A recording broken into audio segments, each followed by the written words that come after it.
the Power and Electricity World Africa show 2018. We have the privilege of welcoming a professional from the Wind Association in Uganda. It is Mr. Bernard Mbaine. And Bernard, you've been actively involved in the wind sector for a period of time. I get a feeling you understand the technology quite well. But as you and I both know, it's not so much about technology, it's about 650 million people across the continent that have never switched on a light before. And as many other geographies suffer, Uganda in particular has some significant shortages there in the distribution of energy in the right quantities and of course consistently as we move forward. I think let's start with the Wind Association.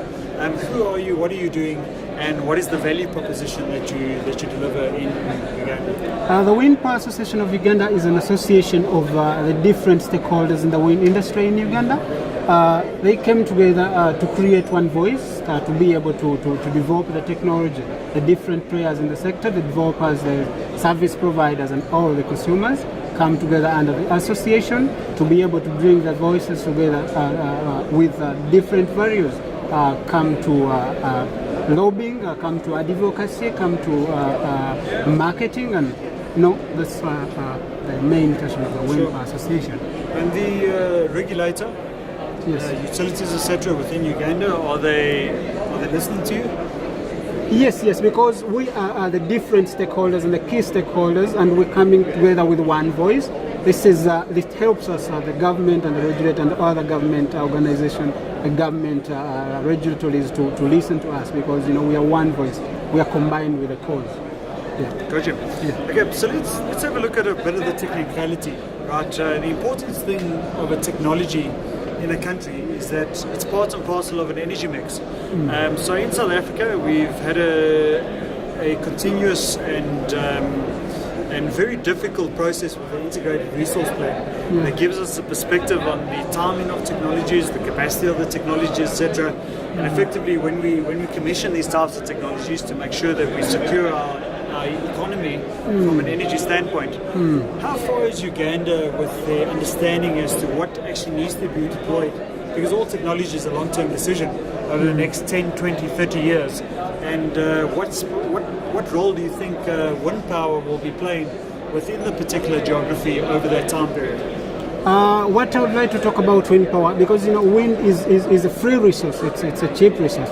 So harnessing the power of the wind and the resources that we have in the country helps us to reduce on the power cost, because it is wind energy is quite cheap compared to the development of to the other technologies.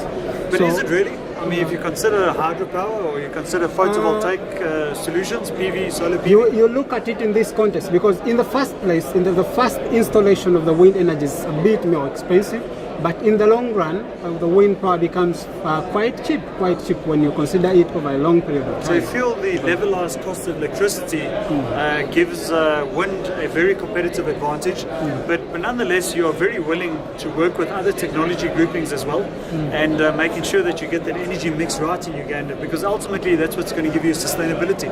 Yes, because wind, the nature of the wind energy, it's quite up and down, and the variations are too high.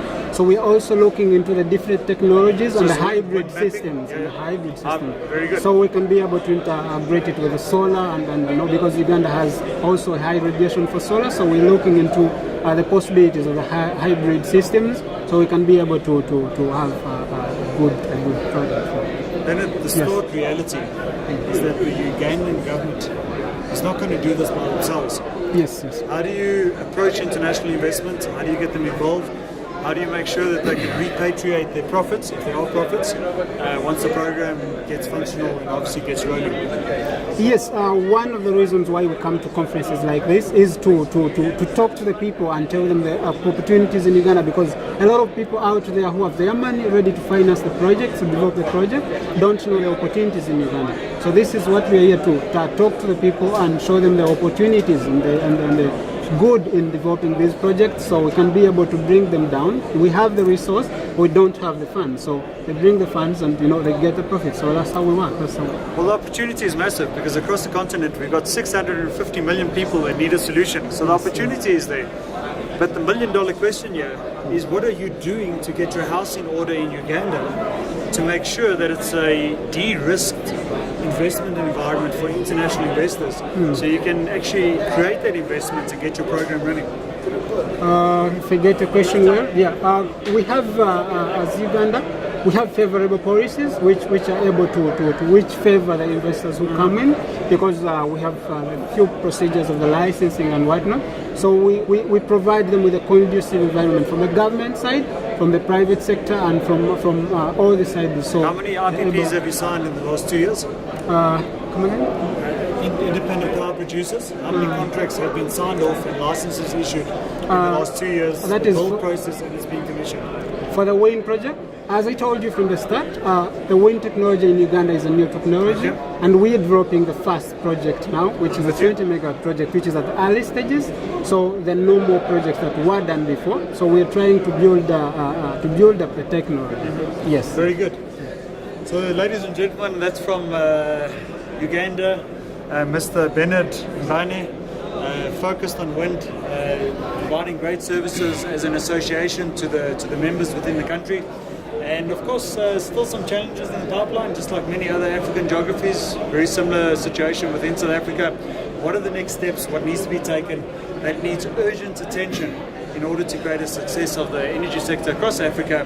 And of course, subscribe to 650 million people that are absolutely destitute from an energy point of view. Bernard, thank you very much. It's been a great pleasure. Thank you.